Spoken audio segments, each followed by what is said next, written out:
નમસ્કાર દર્શક મિત્રો, હું છું જલ્પા જોશી. બીબી ન્યૂઝમાં આપનું સ્વાગત છે. સ્ત્રી સશક્તિકરણની મિત્રો આપણે વાતો કરીએ છીએ. આપણે હર કોઈ આજના સમયમાં સાંભળીએ છીએ સ્ત્રીઓની ઓળખાણ આજે ઘરના 4 દિવાલ પૂરતી સીમિત નથી રહી. જમીનથી લઈને આકાશ સુધી પહોંચનાર આ સ્ત્રીએ પોતાની આગવી સૂઝ બૂઝ મહેનત અને વિઝનથી એક અનોખી ઓળખાણ દરેક ક્ષેત્રમાં મેળવી છે. આજે આંતરરાષ્ટ્રીય મહિલા દિવસ છે. આ દિવસે વિશ્વના દરેક ક્ષેત્રમાં મહિલાઓ પ્રતિ સન્માન, પ્રશંસા અને તેમના પ્રત્યે તેમના કામને બિરદાવાય છે. બરાબર ને? આજ આપણા સ્ટુડિયોમાં એક એવા જ કર્મનિષ્ઠ સ્ત્રી આવ્યા છે, હેતલબેન પરીખ, કે જેઓ શિક્ષણ ક્ષેત્રમાં પ્રવૃત્ત છે અને સાથે સામાજિક પ્રવૃત્તિઓ સાથે પણ સંકળાયેલા છે. તેમના અને તેમની પ્રેરણાદાયી પ્રવૃત્તિઓને આપણે આજે સાંભળીએ. વધુ વાત હેતલબેન સાથે. હેતલબેન, આપનું બીબી ન્યૂઝમાં ખૂબ ખૂબ સ્વાગત છે. નમસ્તે. Thank you so much. Hetalben, સૌથી પહેલાં આપણે એ વાત કરીએ કે આપનો પરિચય આપો. આપનો પ્રારંભિક સમય કેવો છે આપના ફિલ્ડને લઈને, એ મને કહો. બેઝિકલી હું કહું તો હું સાઉથ ગુજરાતથી છું. વલસાડના એક નાના ગામમાંથી આવી છું અને બેઝિકલી ફાર્મર કહી શકાય. મારા પેરેન્ટ્સ ફાર્મર, ખેડૂત તથા એક શિક્ષણ જગતથી સંકળાયેલા છે તથા સામાજિક કાર્ય પણ એ લોકો ઘણા વર્ષોથી કરે છે. એટલે એવું કહી શકું કે મેં નાનપણથી શિક્ષણ, સામાજિક કાર્યક્રમ, સામાજિક પ્રવૃત્તિઓ જોતી આવી છું. અને ત્યારબાદ જ્યારે હું અમદાવાદમાં આવી અને મેં મારું પોતાનો એક એન્ટરપ્રેનરશિપની જર્ની શરૂ કરવાનું વિચાર્યું અને મારી પોતાની એક computer institute, Infoquiz computer academy start કરી. બરાબર. થોડા વર્ષો પછી સાથે સાથે મને મારા વિદ્યાર્થીઓ દ્વારા જ થોડું માર્ગદર્શન મળ્યું કે છોકરાઓ જ્યારે કેરિયર 12મા પછી કે બેચલર્સ પછી કોઈ નિર્ણય લેવાના હોય તે લોકો મને માર્ગદર્શન માટે મારી પાસે આવતા હતા. તો મને થયું હું શા માટે આ વ્યવસાય પણ સાથે ચાલુ કરું. હું એક કમ્પ્યુટર ટીચર તરીકે તો કાર્યરત હતી અને એમાં તમને આ પણ એક સ્કોપ લાગ્યો. હા જી, એટલે કેરિયર કાઉન્સેલિંગ અને એ બી સ્ટડી અબ્રોડ માટેનું કે ચલો જે છોકરાઓ કે જેમને પોતાનું કેરિયર બનાવવું છે અને ક્યાંક કન્ફ્યુઝન છે લોકોનામાં, તો ધીરે ધીરે એ રીતે મેં મારી પોતાની કન્સલ્ટન્સી પણ સ્ટાર્ટ કરી અક્ષર એજ્યુકેશન અમદાવાદથી. ઓકે. અને એની સાથે સાથે હમણાં છેલ્લા 2 વર્ષથી કે કોરોના પછી હવે જમાનો ઓનલાઈન એજ્યુકેશન વધી ગયું, તો મારી એક ફોકસ ઓનલાઈન કરીને મેં એક કંપની પણ એડટેક સ્ટાર્ટ કરી છે કે જે દુનિયાના દરેક ખૂણામાં mathematics, computer science, career counselling અને teachers training course totally online કરાવે છે. સાથે સાથે મેનેજમેન્ટના કોર્સિસ પણ કરાવીએ છીએ. ઓકે, ખૂબ સરસ. આ વાત જાણીને અમને પણ આનંદ થાય કે તમે કહ્યું કે વલસાડ જિલ્લાના નાના ગામથી તમે બિલોંગ કરો છો, છતાં પણ તમે આજે આ ઉંમરે આટલા આ શિક્ષણ ક્ષેત્રમાં સાથે સામાજિક ક્ષેત્રમાં તમે એક નામના મેળવી છે. તો આ જર્નીમાં આપનો પરિવારનો સપોર્ટ આપને કેવો રહ્યો છે? જલ્પાબેન, પરિવારના સપોર્ટ વગર તમે આગળ ના જ વધી શકો. એટલે પરિવારનો સપોર્ટ ખૂબ જ જરૂરી છે દરેક સ્ત્રી માટે. કોઈ બી એક એન્ટરપ્રેનરશિપની જર્નીમાં તમારે જો આગળ વધવું હોય તો તમારા પરિવારના સપોર્ટ સિવાય કંઈ જ થતું નથી. એટલે હું ખૂબ જ મારા પેરેન્ટ્સ અને મારું જે પરિવાર છે અત્યારનું, મારા બાળકો, મારા હસબન્ડ, એમની ખૂબ આભારી છું કે એમણે મને થ્રુ આઉટ જર્નીમાં એમાં ચઢાવ ઉતર જે પણ આવ્યા હોય એમાં મને સંપૂર્ણપણે સપોર્ટ કર્યો છે. ખૂબ સરસ, ખૂબ સરસ. એનાથી બની શકે કે આપણે જે વિઝન વિચાર્યું હોય એમાં જલ્દી આપણે સફળતા પણ મેળવી શકીએ. ચોક્કસપણે. બિલકુલ સાચી વાત છે. હવે હું બીજું એ વસ્તુ પૂછવા માંગીશ કે આપ શિક્ષણ જગતમાં હતા, સાથે સામાજિક પ્રવૃત્તિઓ પણ કરી રહ્યા છો, તો શિક્ષણ જગતમાં તમે જે આ એકેડેમી સ્ટાર્ટ કરી એનું બીજ ક્યાંથી રોપાયું તમારા મનમાં? વેલ, મેં તમને શરૂઆતમાં કીધું કે મારું બાળપણ જ એક એવા ફિલ્ડમાંથી આવે છે કે જે શિક્ષણ જગત જોડે જોડાયેલું છે. એટલે નાનપણથી જ મારા ઘરમાં એક શૈક્ષણિક વાતાવરણનો માહોલ હતો. એટલે જ્યારે હું મેરેજ કરીને અમદાવાદ આવી ત્યારે મને થોડું કે વલસાડ અને અમદાવાદ આ બંને વચ્ચેનો જમીન આસમાનનો ફરક છે. એક નાનું ટાઉન અને એક મોટું ટાઉન. હા, તો શરૂઆતમાં મને થોડી ડિફિકલ્ટી પડી અને મેં કદાચ 6 મહિના 8 મહિના જોબ પણ કરી હતી આ જ ફિલ્ડમાં. પણ ત્યારબાદ મને એવું લાગ્યું કે મારે માટે જોબને બદલે એક મારી પોતાની ખુદની ઇન્સ્ટિટ્યૂટ એક institute. બિઝનેસ શરૂ કરું, કદાચ એ મારામાં અંદરથી હતું જ. એટલે મેં એક બિઝનેસ અને એ બી શિક્ષણને લગતો કમ્પ્યુટર એકેડેમીને લગતો મેં સ્ટાર્ટ કર્યું. કેટલા વર્ષોથી આપ આ ફિલ્ડમાં છો? 20+, 20 વર્ષની શું વાત ઉપર થઈ ગયા ખૂબ મને. સરસ. 2 દશકા તમે પાર કરી ચૂક્યા છો. યસ પાર કરી ચૂક્યા અને કન્સિસ્ટન્ટલી હું શૈક્ષણિક જગતથી જ જોડાયેલી રહી છું. શરૂઆત અને અત્યારે પણ મેં નવી કંપની ચાલુ કરી તો એ પણ એક શિક્ષણને લગતી જ અમે સ્ટાર્ટ કરી. આપણે શિક્ષણ જગતમાં તમે જે જોડાયેલા છો એની તો વાતો કરી, પણ અમે સાંભળ્યું કે તમે સામાજિક પ્રવૃત્તિઓ સાથે પણ સંકળાયેલા છો. એના વિશે થોડી વાત કરીએ. હાજી, હું NGO છે પ્રયાસ એક કોશિશ, જેની જોડે ઓલમોસ્ટ 10 વર્ષથી સંકળાયેલી છું. અને એ જે અંડર પ્રિવિલેજ ચિલ્ડ્રન છે, છોકરાઓ છે, એમને અમે ફક્ત એજ્યુકેશનમાં આગળ હેલ્પ કરીએ છીએ.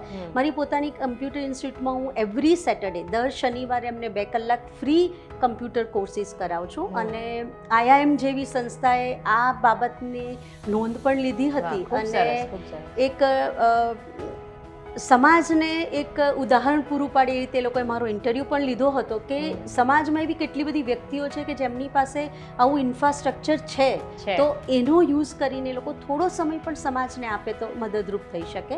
એટલે હું ભણાવવાની સાથે સાથે એક સામાજિક પ્રવૃત્તિ કરું છું કે જેમાં અંડર પ્રિવિલેજ છોકરાઓ હોય એમને કમ્પ્યુટર ઇન્સ્ટિટ્યૂટનું માર્ગદર્શન આપું છું અને કોર્સિસ કરાવું છું. ખૂબ સરસ. આ દરમિયાન આપની લાગણી કેવી હોય છે?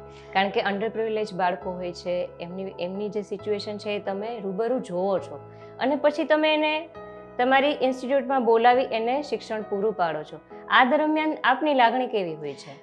જલ્પાબેન, જ્યારે બાળકો ભણીને આપણે માટે એક નાનો પેંડાનો ટુકડો લાવે ને કે મેમ મારા આટલા પર્સન્ટેજ આવ્યા, ત્યારે જે અનુભવ આપણને થાય છે એ અવિરણીય છે. કદાચ આપણને હું એવું માનું કે આપણને જો આ ધરતી પર જન્મ મળ્યો છે, ભગવાને આપ્યો છે, તો એનું ઋણ આપણે કંઈક આવી રીતે પણ પૂરું કરવું જોઈએ. તો અમે ઘણા છોકરાઓને 10મા પછી 12મા પછી એન્જિનિયરિંગમાં પણ એડમિશન્સ અપાવ્યા છે. અને જ્યારે મેં તમને કીધું એમ કે જ્યારે માર્કશીટ બતાવે ત્યારે એક અનેરો આનંદ થાય. સાચી વાત છે. અને બીજું, આટલી જર્નીમાં એકાદ કિસ્સો તો એવો કોઈક હશે કે જે તમને યાદ રહી ગયો હોય? વેલ મેમ, કિસ્સા તો ઘણા બધા છે, પણ હમણાં જ થોડા વખત પહેલાં એક છોકરી હતી કે જે 12th સુધી અમારી અંડર ભણી હતી અને પછી એના મેરેજ થઈ ગયા અને સમહાઉ એ છોકરીને ભણવું હતું પણ એને અલાઉ નહોતું એની કમ્યુનિટીમાંથી. અને એ સાસરે ગઈ પણ અને અગેન એના ડિવોર્સ થયા અને પછી એને એ કર્યા પછી મેં એને કમ્પ્યુટરના 2 કોર્સિસ ફ્રી ઓફ કોસ્ટમાં કરાવ્યા અને અત્યારે એ પોતાના પગભર થઈ ગઈ છે. તો એ એક આ કિસ્સો મને પોતાને પણ એક આત્મસંતોષ મળે છે કે આપણે ભણાવીએ છીએ અને કોઈક વ્યક્તિને સાચી દિશા પણ આપી શકીએ છીએ. બરાબર છે. એક આ તમારી વાત સાંભળીને એ પણ પૂછવાનું મન થાય કે આટલા શિક્ષણ જગતમાં આપ કાર્યરત છો, પછી તમે સામાજિક પ્રવૃત્તિઓમાં પણ જોડાયેલા છો, તો દીકરીઓ અને સ્ત્રીઓ બધા જ ઉંમરના તમારા કોન્ટેક્ટમાં આવતા હશે. તો એ બધી પરિસ્થિતિઓ તમને કેવી લાગી રહી છે હાલના મુજબ?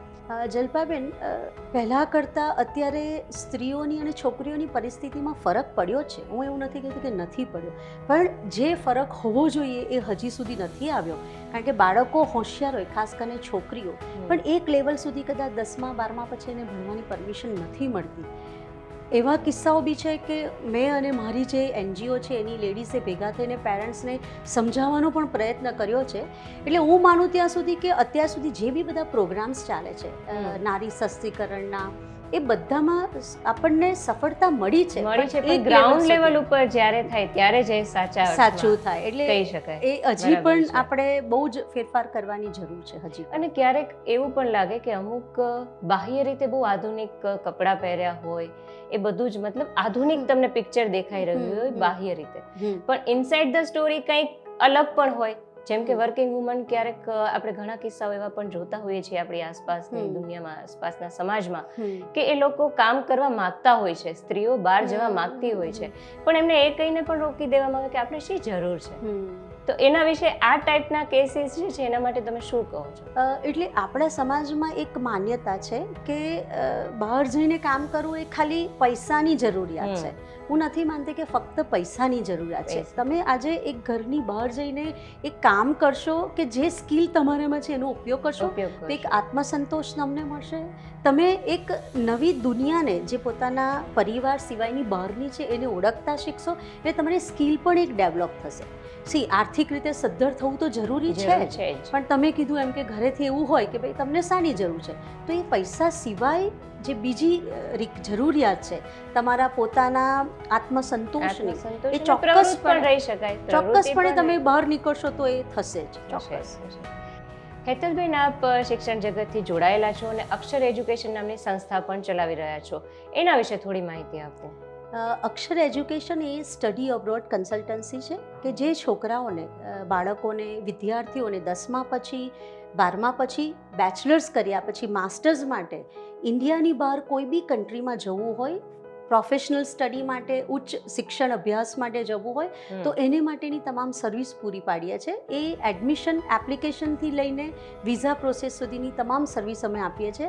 કાઉન્સલિંગ કરીએ છીએ કે બાળકોની પોતાની પ્રોફાઇલ, બાળકો કેટલા કેપેબલ છે, કયા કોર્સમાં જઈ શકે છે અને કઈ કન્ટ્રીમાં જવું જોઈએ, એ તમામ અમે માર્ગદર્શન પ્રોવાઈડ કરીએ છીએ. એટલે વન સ્ટોપ સોલ્યુશન કહી શકાય. 100%. હાજી. હવે આપણો આજનો આ કાર્યક્રમ સ્પેશિયલી ફોર વિમેન્સ માટે છે, કારણ કે વિશ્વ મહિલા દિવસે આપણે એક ઉજવણીના ભાગરૂપે આ કાર્યક્રમ કરી રહ્યા છીએ.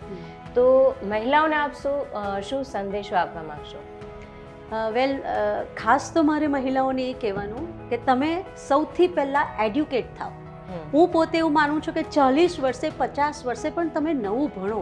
આજે ભણવાનું બહુ જ ઇઝી થઈ ગયું છે, કારણ કે હવે તમે ઓનલાઈન ભણી શકો છો અને જરૂરી નથી કે આપણે ડિગ્રી લેવાની. તમે ફક્ત 4 મહિનાના 3 મહિનાના કોર્સ કરો. જેમ કે અત્યારે મારી પાસે ઓનલાઈનમાં એવી લેડીઝ છે કે જેઓ ડિજિટલ માર્કેટિંગ શીખી રહ્યા છે. આજે તમને ખ્યાલ છે કે ડિજિટલ માર્કેટિંગનો જ જમાનો છે, જે તમે ઘરે બેસીને બી કરી શકો. એટલે સૌથી પહેલાં દરેક સ્ત્રીએ પોતે એડ્યુકેટ થવાની જરૂર છે અને એમની દીકરીને એજ્યુકેટ કરવાની જરૂર છે. તમે એક શૈક્ષણિક લાયકાત મેળવશો તો આર્થિક રીતે પગભર થશો. તમારા ફેમિલીમાં તમે તમારું સ્ટેટસને એક એન્જોય કરી શકશો અને જો ફેમિલીમાં એન્જોય કરશો તો તમને સમાજમાં બી એ તમારું સ્ટેટસ મળશે. એટલે સૌથી પહેલાં તમે એજ્યુકેટ થાઓ.